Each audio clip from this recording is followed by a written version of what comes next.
monetized. Hopefully things are good. Hopefully y'all can hear me. Hey guys, what's up? It's BigJackFilms here. Welcome to another live stream. So forgive the new change in quality, I guess, this time around. Let me put it like this. My laptop died right when I was about to start streaming. It just died. Completely and utterly messed. It just did not want to work anymore, unfortunately.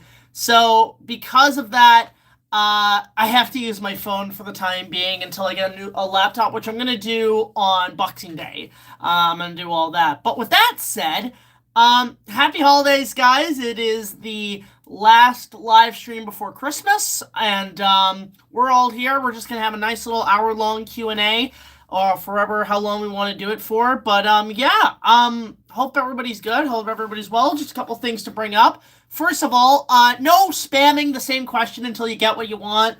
Please refrain from that. Second of all, keep it pretty civil, and also just be mindful of just like other people's comments and stuff. And rule number 3, obviously super chats and so on are welcome. So thank you all so much.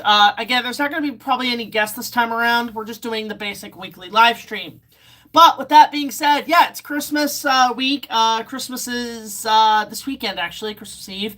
And I'm going to be going up north to see family like I normally do.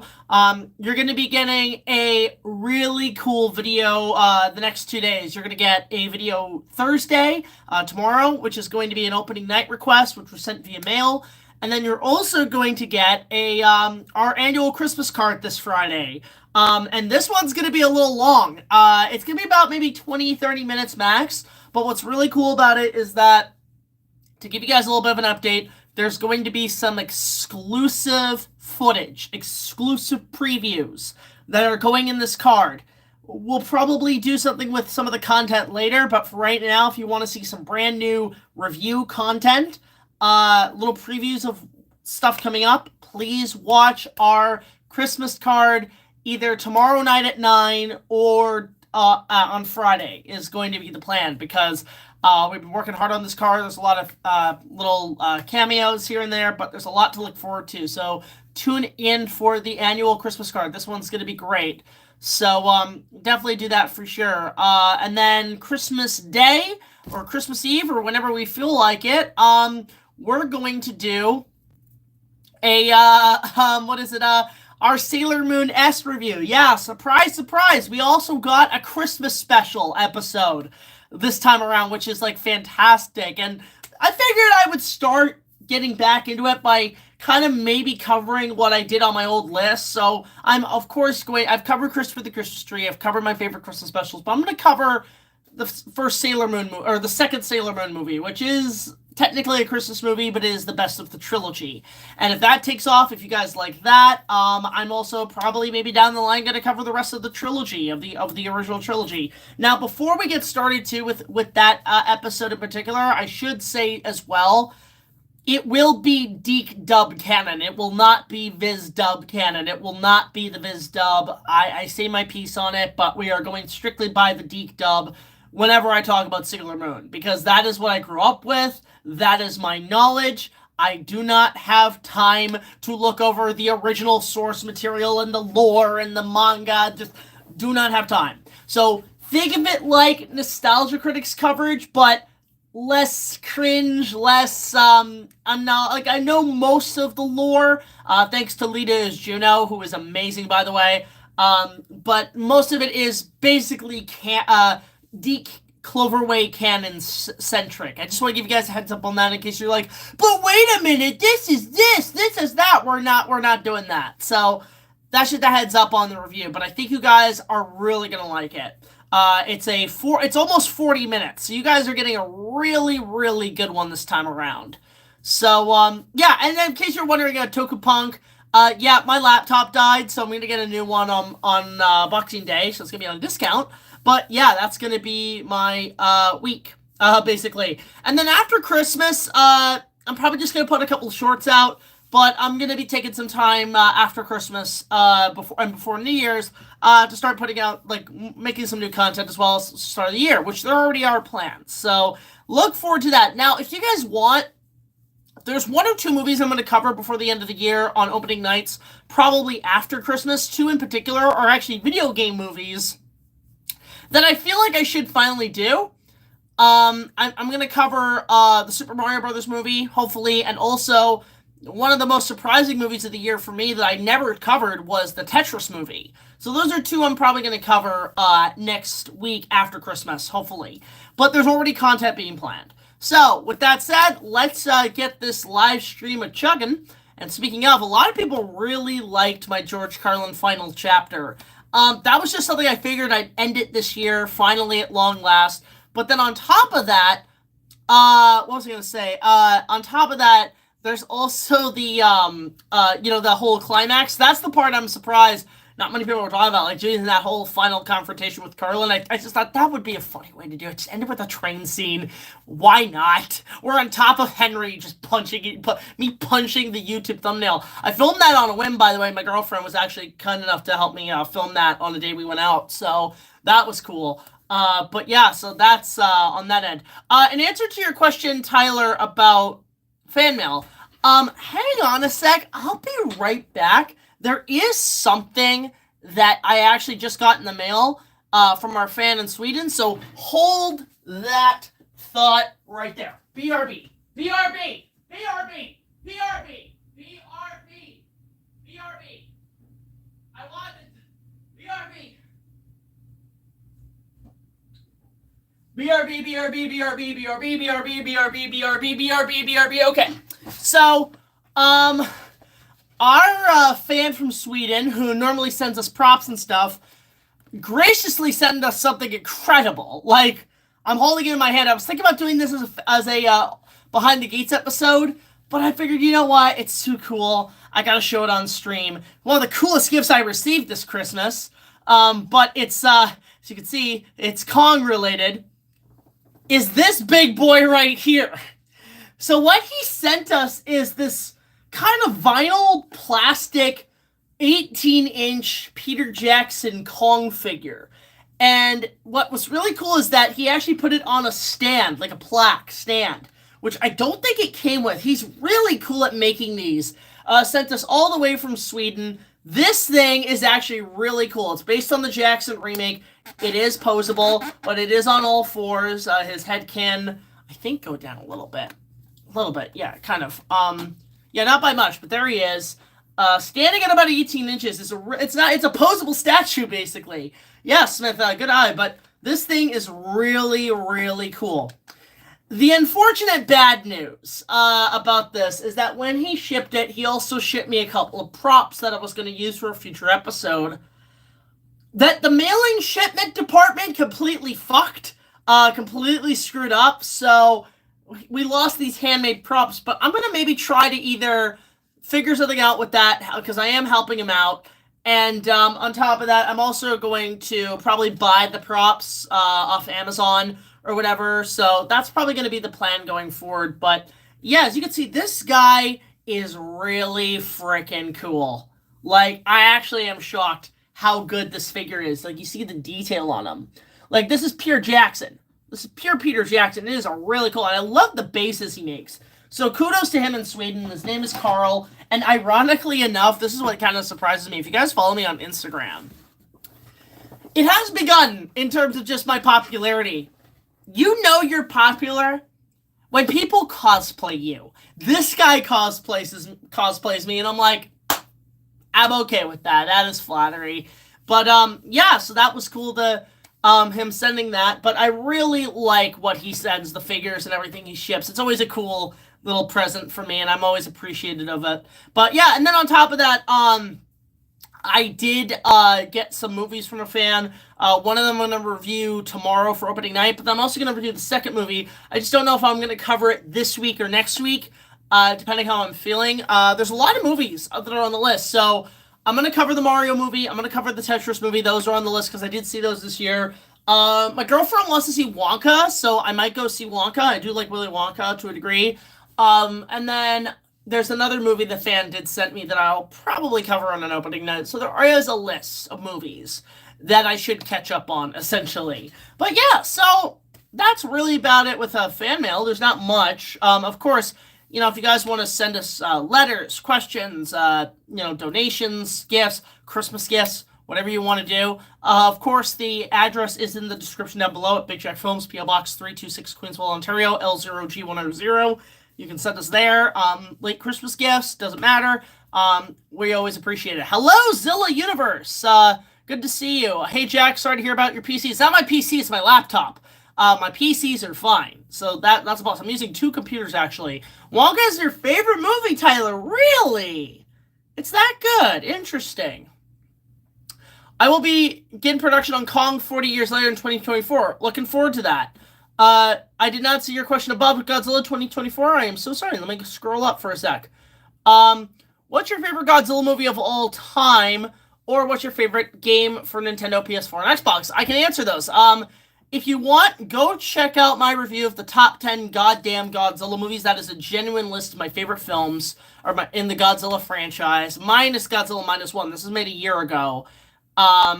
But if you're interested, go check that out. It's my favorite Godzilla movie of all time, in terms of spoilers, is Godzilla vs. Destroya. I still think that is genuinely my favorite film in the franchise. When it comes to gaming, okay, I'll say, based on consoles I know, well, my favorite game of all time is Aladdin on Super Nintendo. I did a review of that as well. Second favorite, probably Star Wars Battlefront 2 by Pandemic, not the EA one, the one from 2005. That's my favorite Star Wars game, my favorite FPS game. But there's a bit on the list. But I hope that answers your question. I'm so sorry for being able to catch up on that. And of course, guys, super chats are always appreciated as well. I can't tell if YouTube does, the live stream on my phone does super chats, but if it does, gratefully accepted, as Bane would say. But let's take a look at some of these questions. Okay, scroll up. Using my finger on this, so just bear with me.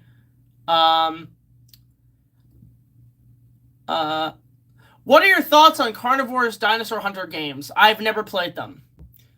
Let's see. Hey, Jack, there's a YouTube channel called InGen2D that makes anime-style animations. Really? I'm going to have to check that out. Have you seen the movie Tommy Boy with Chris Farley? I have not.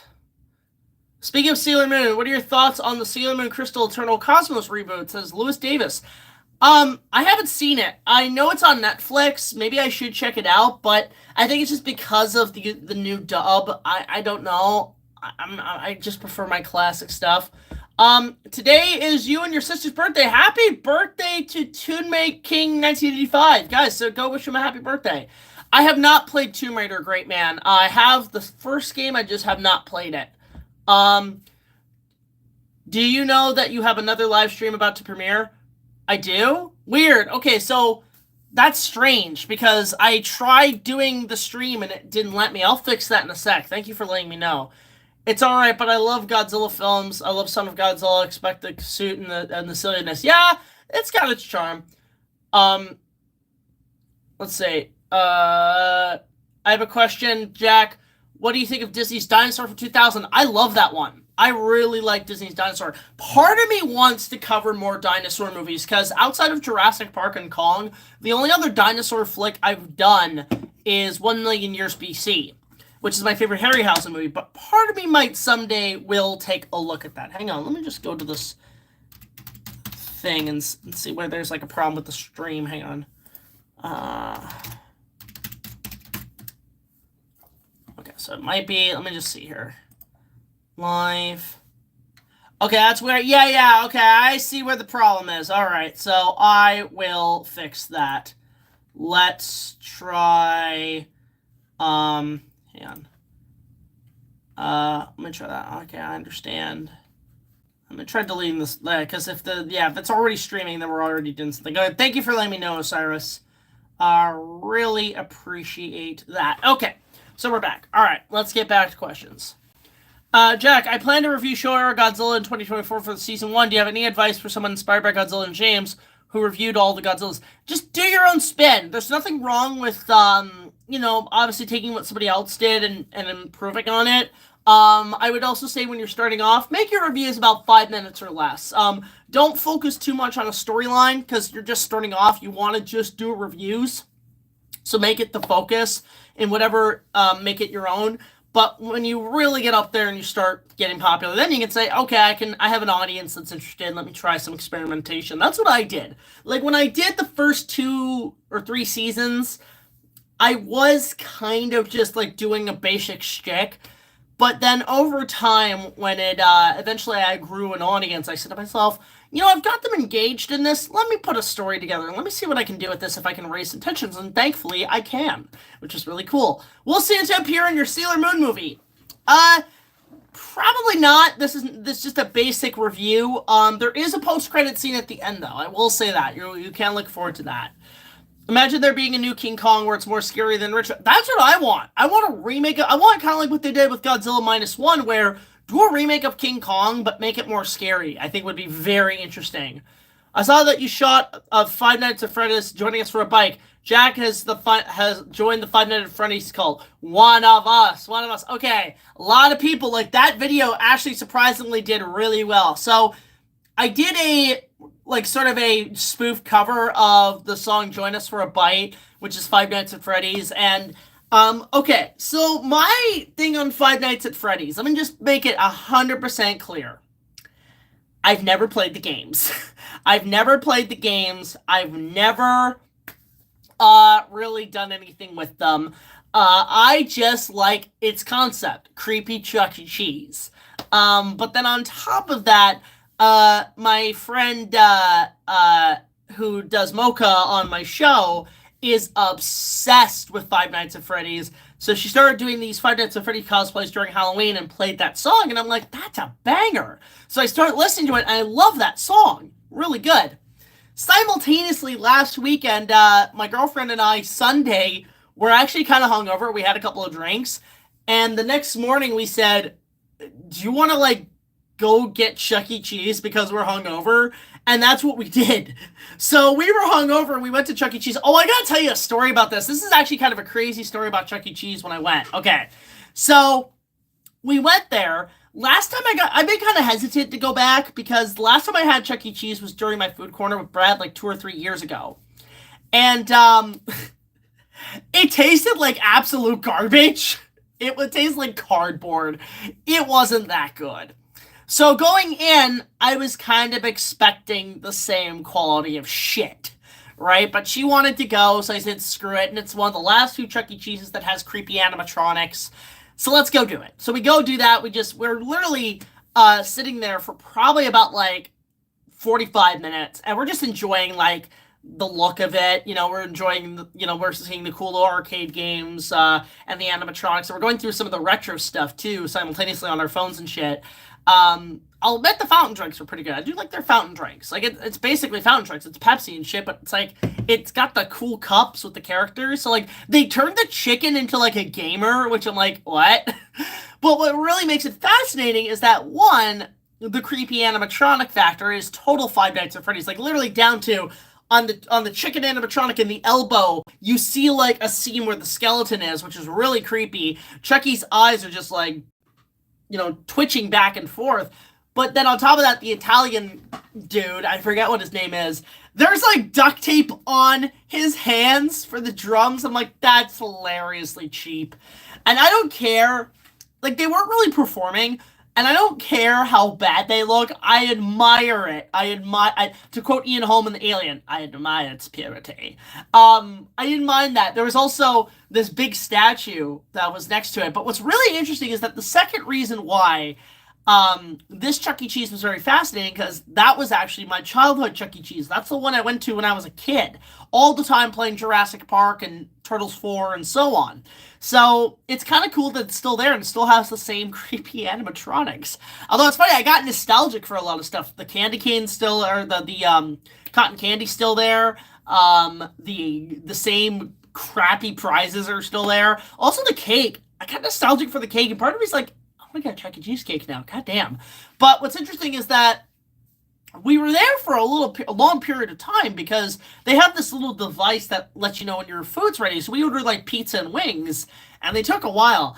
And I figured to pass time, I talked to the manager about, like, I'd ask a few questions, because, hey, I'm a pop culture guy. I figured the manager's a really nice dude.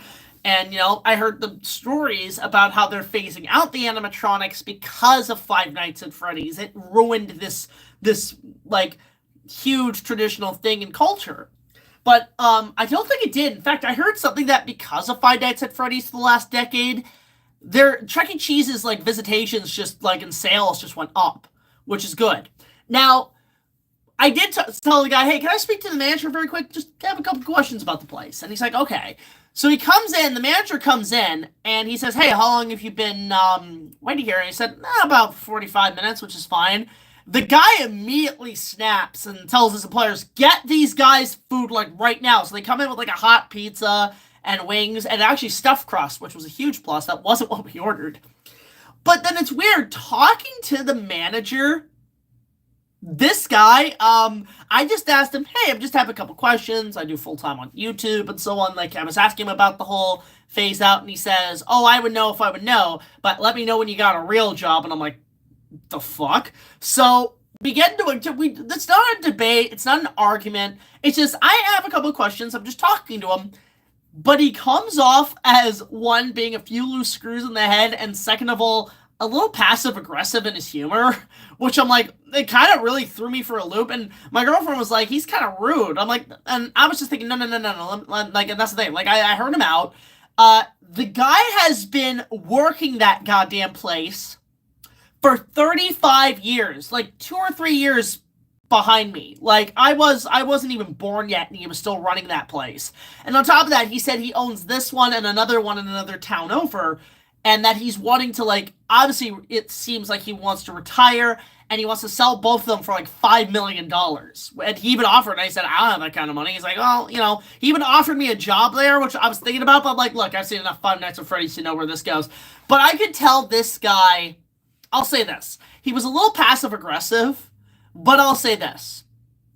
I admired his aggression, because this guy has been working this shtick for 35 years. He's had to deal with 35 years worth of screaming little brats pissing on his floor and screaming their bloody heads off, which there are, and he's just, like, having to deal with all that shit, and he's willing to admit and say, hey, I'm just here to get a paycheck, I'm just here for the money. He's literally like Mr. Krabs. He was literally a human embodiment of Eugene Krabs, basically. I just wanted him to say, hello, I like money. And he was just passive-aggressive as shit in his humor. But you know what? The guy, 35 years, you own 2 of the chains, you're wanting to retire, you're kind of giving the look of you're sick and tired of the fucking Five Nights at Freddy's shtick. You have to deal with all these kids. You know what? Motherfucker deserves to be like that. You know what? I admire his authority.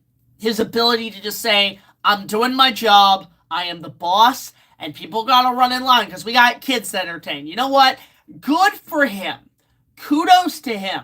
The guy is aggressive. But I admire that aggression because he's doing it because he's trying to make a living. You know what? That's dedication. The fact that he could have quit any time dealing with a job like that, and he doesn't. I admire that. I admire that so goddamn much.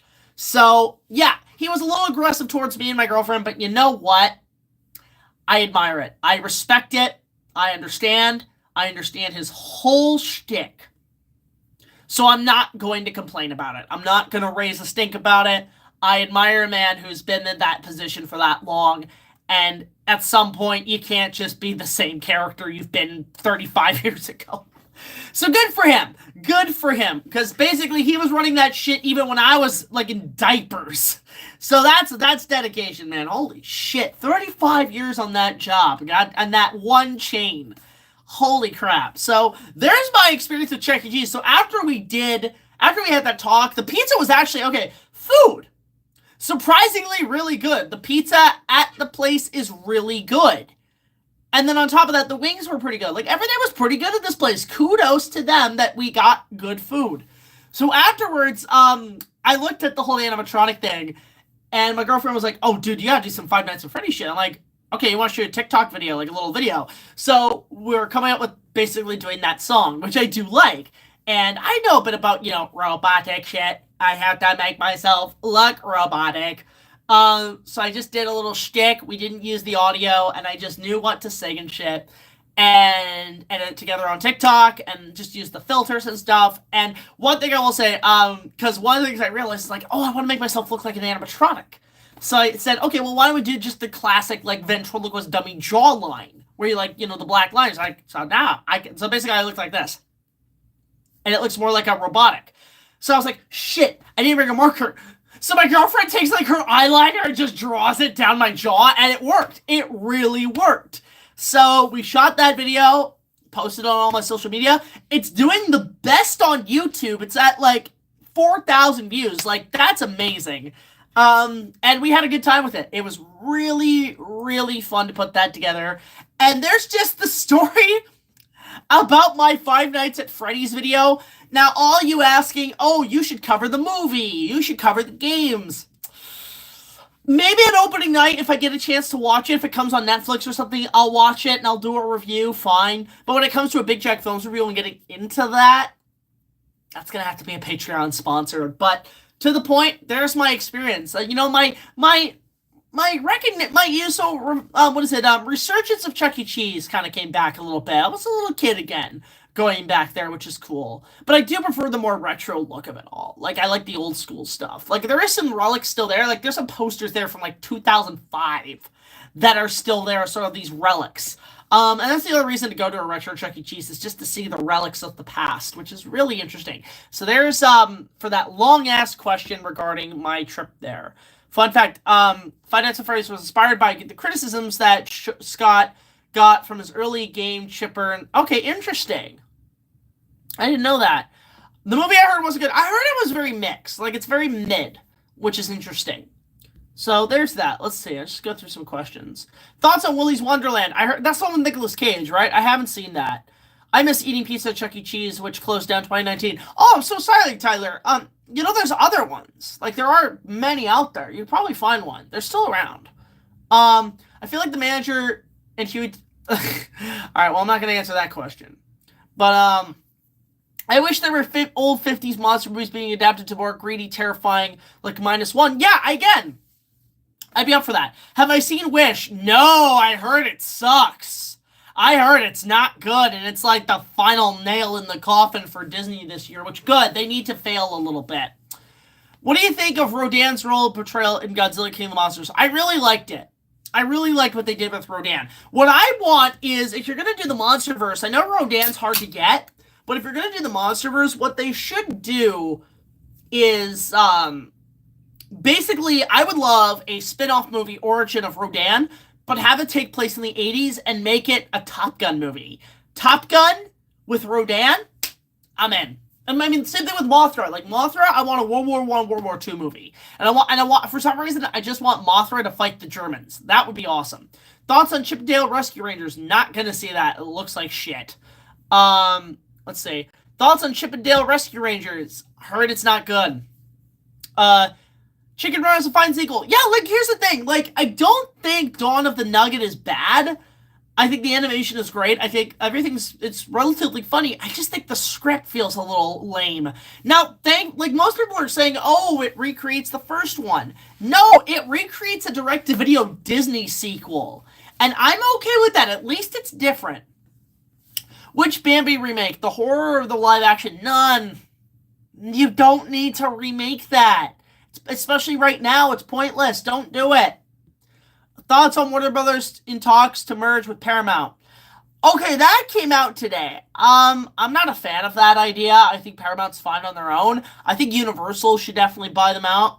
But at the same time, there's hit or misses with Paramount. Okay, the good side of it, I mean, to be fair, we would still be getting stuff at Canada's Wonderland because of the merger with Cedar Point. But on top of that, if Paramount's getting Warner Bros., that means we'll maybe get Paramount Canada's Wonderland again, which I'm okay with. We can get my Top Gun ride back and Tomb Raider.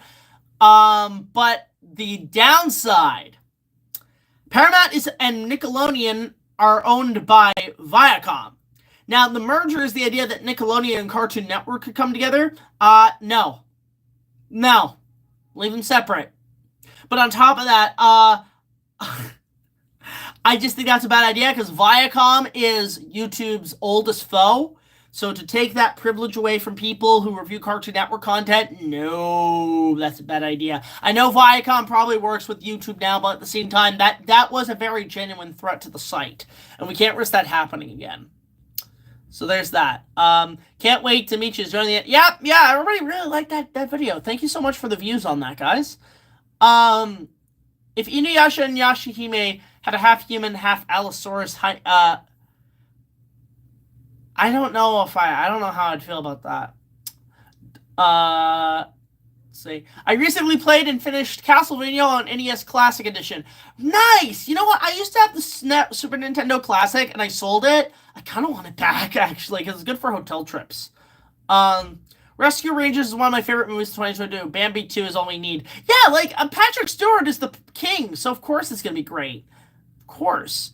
What Ray Harryhausen movies do you think should get a remake? Okay, this is a good question. Actually, with the Clash of the Titans remake, I remember Harryhausen went to see that, and he thought it was an okay remake. Only 2 of his films have been remade, Clash of the Titans and Mighty Joe Young. I don't know why. I think we need a remake of The Valley of Guanji. That would be a good, cool idea. Cowboys and Dinosaurs on a big budget beats Cowboys and Aliens. But, I actually remember Harryhausen getting asked, like, what other of your films would you want remade?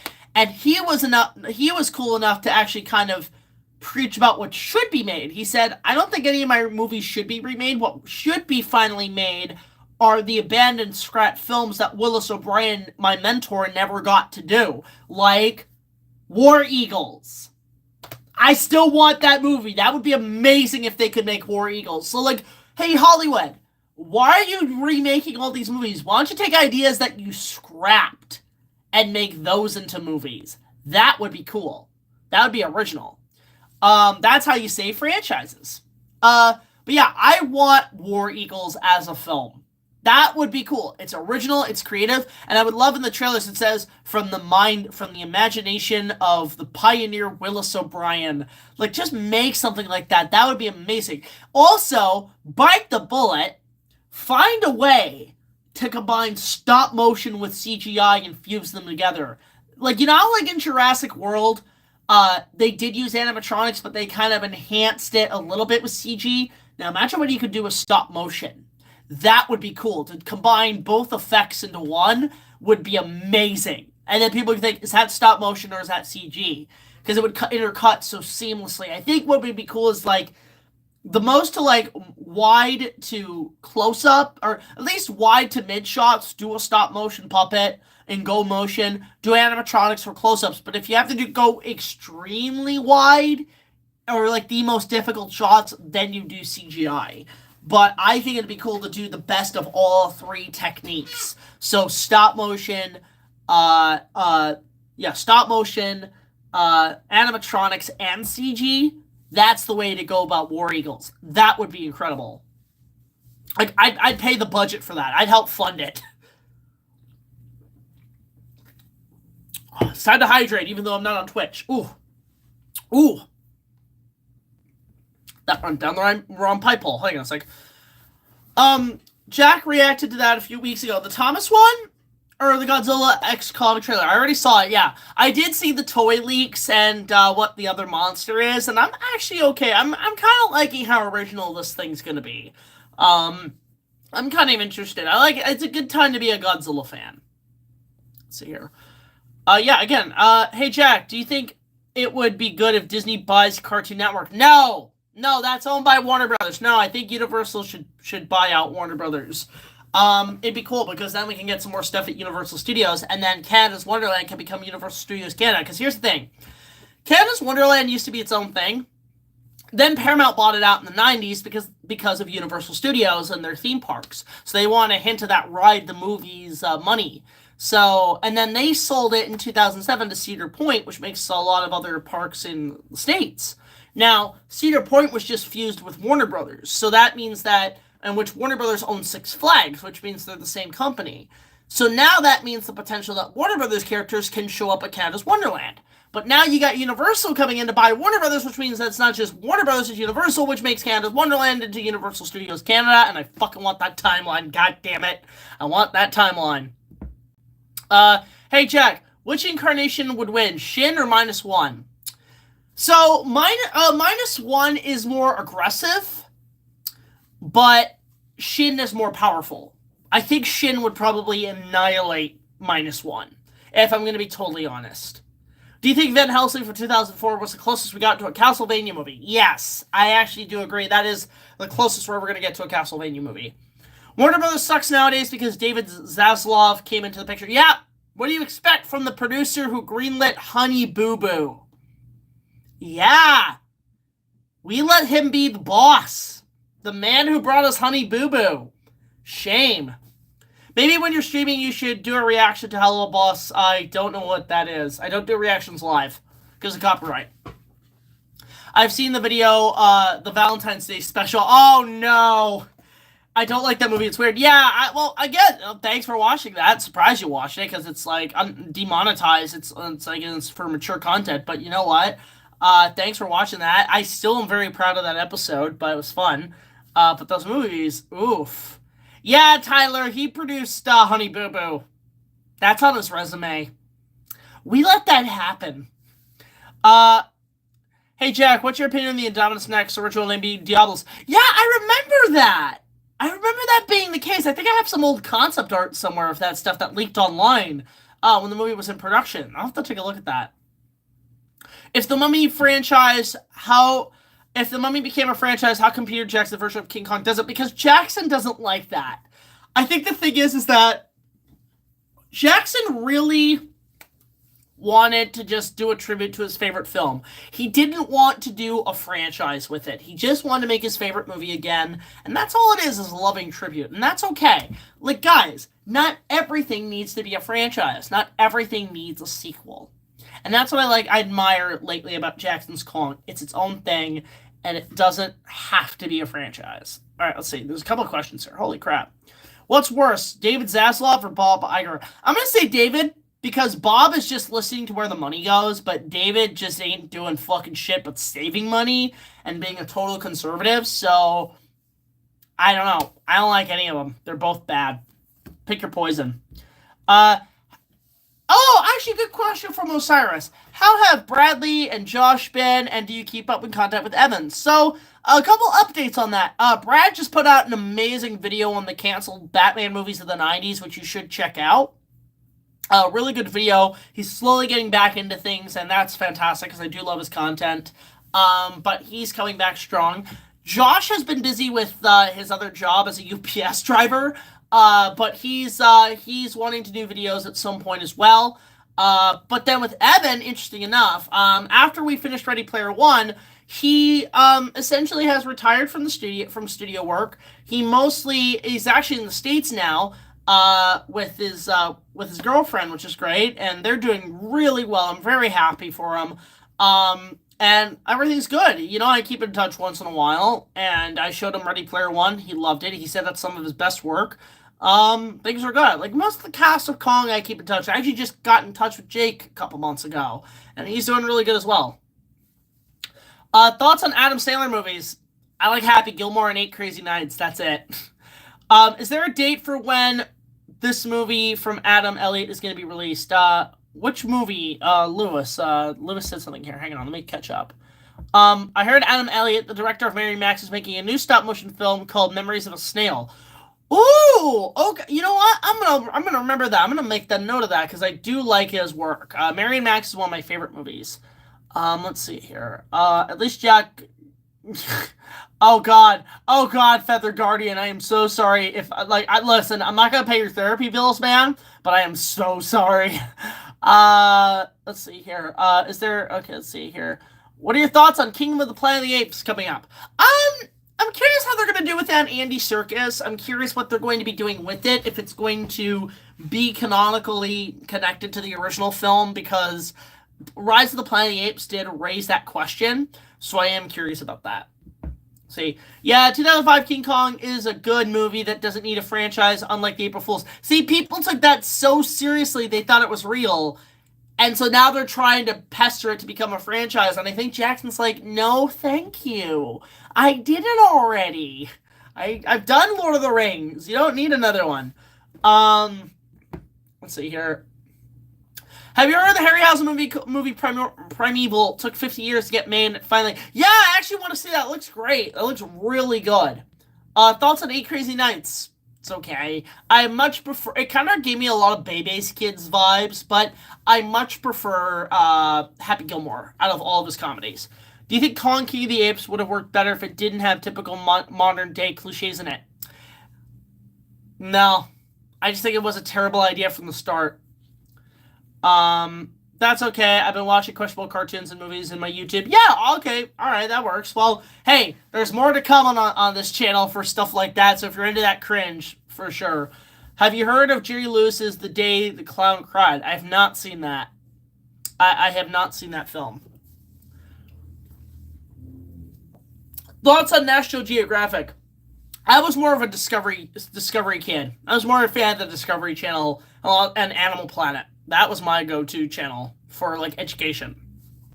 Well, Jurassic Park would have been a different concept if Steven hadn't directed it. I would have the horror elements present in the book. Yeah, I heard one of the competing directors for the rights for it was actually James Cameron. Now, picture that. James Cameron's Jurassic Park. In, like, the style of, like, The Abyss and shit, the production hell and everything. Oh, my God. I would kind of want to see that. That sounds amazing. Jack, what are your thoughts? Oh, God, the comments are going by like crazy. Holy shit. Hey, Jack, what are your thoughts on the Indoraptor concept art? Meh. Simba's Pride is my favorite Lion King movie and the best Disney sequel. I mean, it's a good sequel. I still prefer the original, but it is a good sequel. I mean, like, top tier, I'd say 3 or 4 direct-to-video sequels for me that I actually think were genuinely good. Were 3. There's only 3. I will say I actually don't mind Little Mermaid 2. I mean, yeah, it's repeating the first one, but it does some interesting things. And again, it reminded me a lot of Chicken Run 2 really reminded me of that. Lion King 2 is up there, but ironically enough, my favorite, I'm much like a lot of people that I say that Cinderella 3 is the best of the sequels.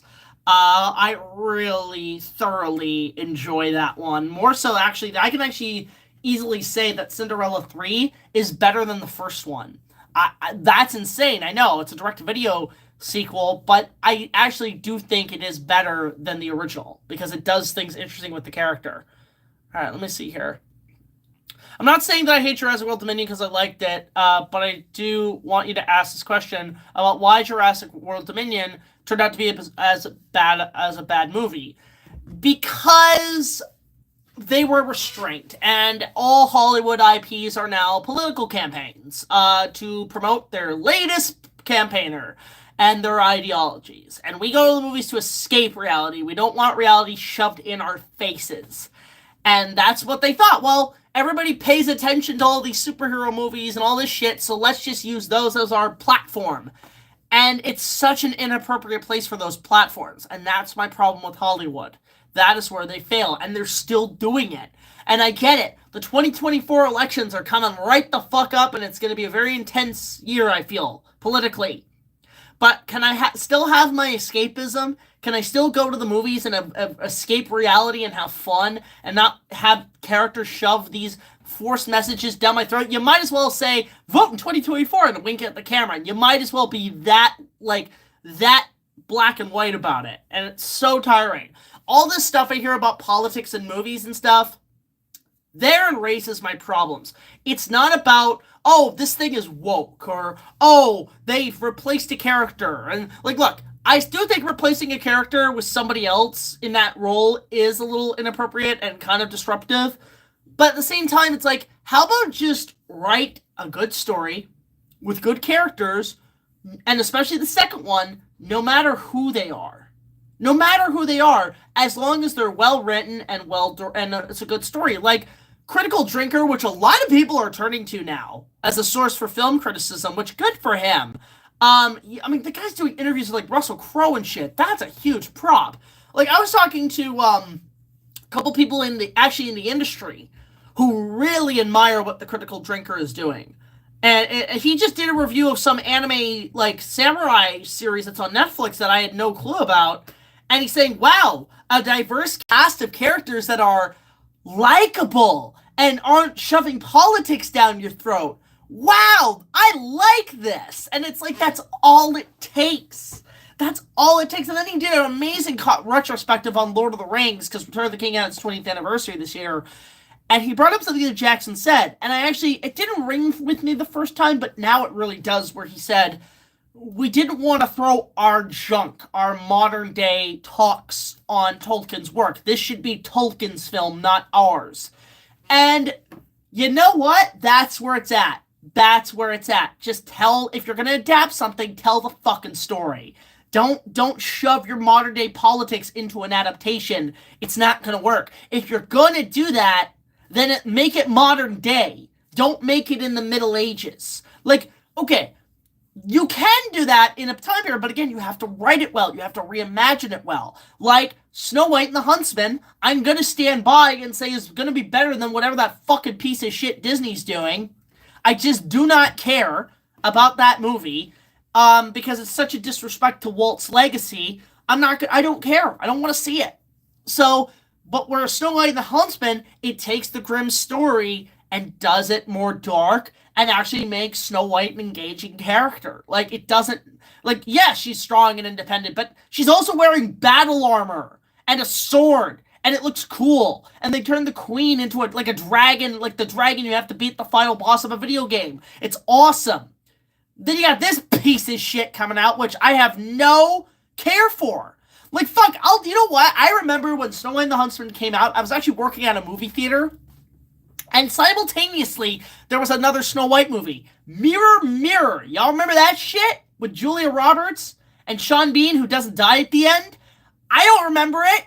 I don't remember it at all. I remember it just being a piece of crap movie, but I'll take that over this Disney movie any day. Again, it's basically Hollywood politics wanting to win the next election by using billion-dollar franchises and IPs that they own that everybody pays attention to put out a promotional political message and campaign.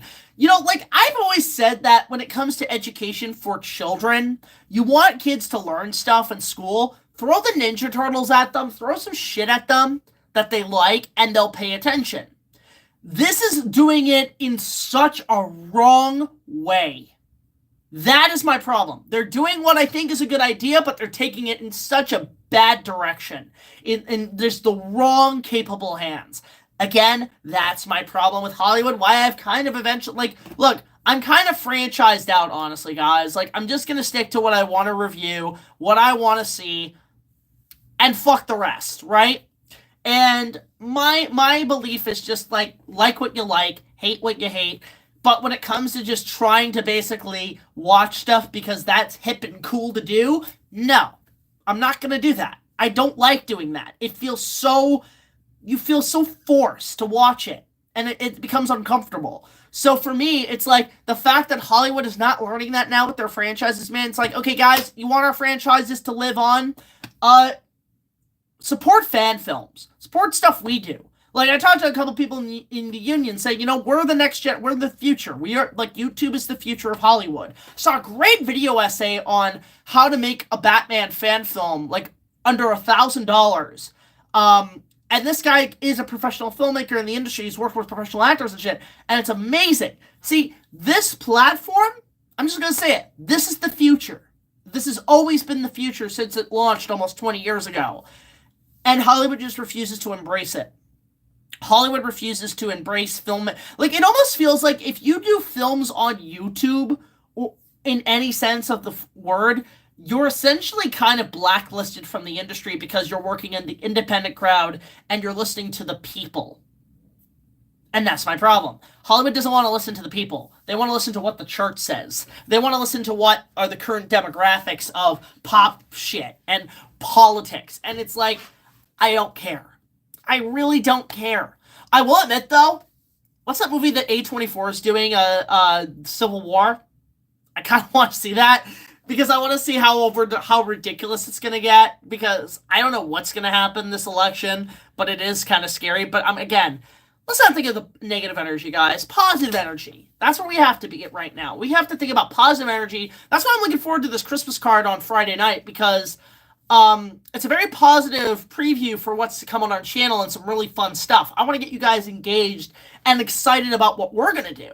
And on top of that, behind the scenes stuff I'm working on, like documentaries. Like I want to honestly, honest to God, one thing I don't like about the industry is lack of bonus features to educate people. Because I was self-taught in filmmaking, and one of the things I'm realizing is that like what really got me educated in films were bonus materials on those collector's edition DVDs. The appendices of Lord of the Rings, the whole trilogy, like those 6 other discs everybody forgets about, and actually, you know what, include the other discs too, are ripe with a smorgasbord of content that you could learn from, that you can educate yourself on, a self-educating film course in like a big box set with like 9 or 10 discs. They're absolutely incredible. And if you want a film course 101, just watch the Lord of the Rings trilogy extended, then watch all the commentaries, then go watch the appendices documentaries, and there's your whole film course. You can get that done in a month. It's incredible. So that's what I would recommend, or, you know, DVDs. Like, I actually, you know what? I don't want to buy even Blu-rays anymore, because Blu-rays, they're lacking content, right? So DVDs have all the secrets, and that was the thing. Back then, they revealed all the secrets. They told you what's up. That's what made these films so endearing and reflective and still continue to be good, is because you know the secrets. You know every excruciating detail on how the movies are made. But now, everything's super, super, duper secret. Don't tell Reddit. Don't let it leak. Like, everything's a spoiler. Like the mystery box. I really blame J.J. Abrams from this. I'm sure he had good intentions, but, you know, I miss the days where you knew what a movie was going to be about. You could look at, like, you know, the synopsis and say, I'm going to go see that movie. And you don't see that anymore. And it really was J.J. who sparked this sort of, like, basically, if you work in Hollywood, you're practically working for the CIA. You tell anybody about this secret shit, you're charged with treason. So for me, it's, I can't deal with that. So I like my DVDs, and one of the things I liked is, especially with Peter Jackson's content, especially online with the production diaries that I did for Kong, what George Lucas did for the prequels, the web documentaries. Haven't seen Iron Lung, Sammy T. But what I love is like those web documentaries, because I remember back in the day when the prequels were coming out, I logged on to StarWars.com and I watched those web documentaries because I wanted to see the behind the scenes, and it was in old QuickTime formats. I didn't care. Just to get a glimpse of the next movie, I wanted to get my hands on it. And on top of that, George was teaching kids how to do filmmaking, modern filmmaking. So now, everything's super secret. You can't tell anybody about this. Can't tell anybody. Even like learning about the clapperboard is a secret. And I'm like, I'm so tired of it. I'm so tired of it. So, like, that's why just with new DVDs and shit, there's just none of these bonus features. None of them. Like, even like the bonus features, you know what my problem with documentaries on films are now? Even in the documentaries, it feels like half the cast has to keep their mouth shut. Like, they can't even say a goddamn thing. They can't say anything. They cannot, they're squirming like, oh, I don't know if I can talk about this. Just fucking, like, you know, I watched the making of Star Wars documentary from 1978, and right at the end, they already were talking about the sequel. They didn't know it was called The Empire Strikes Back. They didn't know what was going to happen, but guess what they dropped? What happens to Darth Vader? Do we know what happens to him? He's still around. We already know that. Lucas says, oh, Darth Vader's still around. The other characters are still around. Like, even Carrie Fisher, which I didn't know this in the interview, back then, she was a gamer. She was an arcade gamer. Kudos to her. Now, if she was around today, she'd be a total Twitch streamer. But she was saying, like, oh, well, I don't know really what's happening with the sequel. I know I'm coming back. This time I might shoot Darth Vader, and I might actually take him seriously. And I did hear there's an ice planet. So there, we were already getting spoilers. And they didn't have a script yet. We already knew Hoth was going to be a thing. So to tell me that everything now is a super secret, I'm so tired of it. Just tell us what it's about. And same thing with trailers. I'm tired of modern trailers always just being a teaser. It's not even a teaser. It's just, here's our movie with the big nostalgic music. I'm so tired of it. Just give me some good content. So one of the things I'm going to do, to get to my point, one of the things I'm going to be doing going forward is I want to do web documentaries on the process of us making the series. Yeah, we might spoil one or two things, but you know what? It's to serve you guys, to give you guys a real in-depth look of what we're doing, to get you excited. Because even when we knew about the spoilers for movies, we were still excited to see what they were going to do with it. We were still excited. We didn't feel like cheated. So there you go. Like, that's the problem with Hollywood. It's just they don't do this shit anymore. And it's annoying because you've lost money because you won't tell us. So I don't know. I'm just like really getting tired of it. I want to actually go back to those days of filmmaking where you were given a behind the scenes of what the making of what we did was. So that's the thing. And that's the thing I will say. Matthew, bring this up. It is spoiling it for us. Yeah, you're getting spoiled with gifts on how to make a movie. You're getting spoiled with how the movie's going to go down, and you can get in turn excited. However, one thing I will say that they did do in those things, like, we kind of knew what the story was, but they didn't exactly spoil the whole damn movie. They just, gave us sort of basically, they kept the plot of the movies in those documentaries very synopsisized, meaning, like, it's just a synopsis. You don't know all the details about the story, but you know all the details about the making of the movie, what it takes to build the sets, build the models, build the all the aspects of production. Those production diaries on the Ultimate Edition Blu-ray, fantastic. So there's sort of what I'm going to be doing going forward is I'm going to do more documentary material to kind of give you guys more behind the scenes secrets on what it takes to make movies, because being self-taught on filmmaking, that was my go-to, and I want to pass that down to the next generation of filmmakers, because look, yeah, you can learn stuff in film school, yeah, you can learn stuff from old movies, but there's nothing better than an episodic web series that gives you an exclusive VIP look at things. I think that's where I want to go, definitely in 2024, for, obviously for educational purposes. Anyway, that was a long rant. Star Wars died with Disney and Carrie Fisher. I mean, like, here's the thing with Star Wars is that I'm very neutral, where I like it. I'm not as passionate about it as most people are. I'm not as religiously passionate about it. I just like it because it's Star Wars. Doesn't mean I'm a shell. Doesn't mean I'm a corporate shell. I just like Star Wars as Star Wars. Not Disney, not this and that, just because I like it.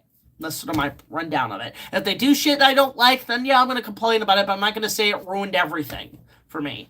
So, I remember even watching behind the scenes making of movies, DVDs at times as kids, just sees what I like. Yeah, like, you don't see that anymore, unfortunately, and that's really sucks. In short, can you maybe sum up my question about Jurassic World without a long rant?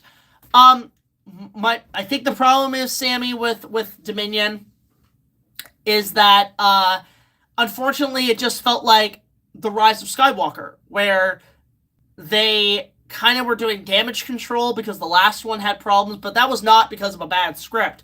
That was because the studio interfered. And the same thing happened here. Studio interference. They didn't do really anything with the concept. And as a final chapter, it's like, nobody cared. We were all just so tired after that. Thoughts on James Cameron making a Jurassic Park reboot? I'd be interested in seeing how about that. See, you have a lot of, what are your opinions about this, Sam? So let's see. I have not seen the new Marvel movies. I will not see them. And I have not seen Strays.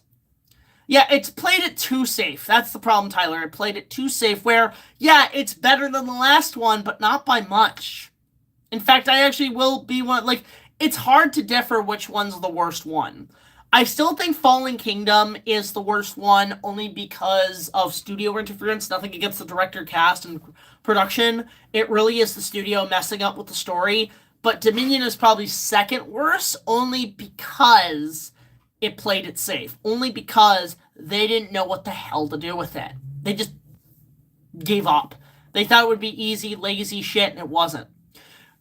Do you personally have a favorite dinosaur documentary? Says, great man. And after this, I'm actually going to call it because, we're doing an hour stream, but I'll answer this question. My personal favorites, I can name, at least 3 for me. Walking with Dinosaurs is essential. The original BBC series is one of the best National Geographic documentaries. Like, I know about the new one that David Attenborough did. I have not watched that yet, but I have heard good things about it. I should check that out. But I'm very crucial with Walking with Dinosaurs. There's one I have on VHS called Jurassic Giants, Dinosaurs and More, but the actual title is Dinosaurs, Myths and Reality. And the reason for that is that that was my first exposure to a lot of Harryhausen's films and Dynamation. That was my first exposure to it, and it's a great documentary. My third one is actually one that I discovered in a library, actually. And then later on, through, like, YouTube and Human Tumor's video, I love Dinosaur 1985 with Christopher Reeve. The fact that Phil Tippett's short Prehistoric Beast did so well that the television network said make more of this. Like, it's a very intriguing documentary, not just in terms of dinosaur content, but also what took to make it is as fascinating as the documentary itself. A documentary on the documentary, that would be amazing. But I really do enjoy those three essentials for me when it comes to dinosaur documentaries. But outside of that, I think we're going to call it a night, guys. Just a very short stream before Christmas. I really just wanted to get you guys something out there, but I really appreciate so many people coming in. Also, I'm going to answer one more, because Hipster Hoovy and Jedi, I'm just going to say this. I am so sorry, Hipster Hoovy and Jedi. You have a question, and I should have answered it. I'm so sorry. I'm just going to answer this last question because he's been patient.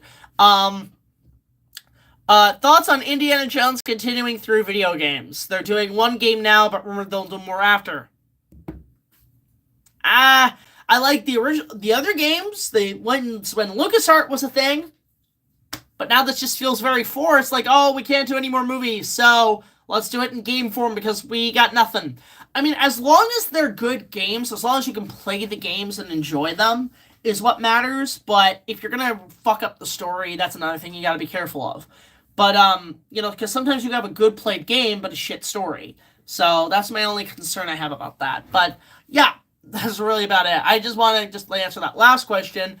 But we really appreciate you guys coming in. Again, guys, don't forget to support my Patreon. Just $1 more because you get early access to all of our content. In fact, there's a lot of early content you can see right now. And really appreciate you guys coming in. And this is the last stream we're doing before Christmas. We'll be back maybe next week if we got enough energy, because the holidays are going to be very busy for us. But with friends and family and so on. But that's really about it. Tune in tomorrow. You're going to see my Patreon-sponsored, like, mail-in review opening night of a movie for Christmas. And then you got my Christmas card Friday. And then tune in Christmas Eve or Christmas Day for the premiere of the last review of the year, which is Sailor Moon S, the movie Hearts of Ice. Really looking forward to that one. And that's really about it. So until the next video, guys, like, comment, subscribe. I'll see you guys later. BigJackFilms signing off, saying Merry Christmas, Happy Holidays, Happy Hanukkah, Happy Kwanzaa, Happy Life Day, and as the nerd would say, Happy Shut the Fuck Up. But until next time, I will see you guys tomorrow, and we'll catch up later. So until then, take it easy. Bye-bye!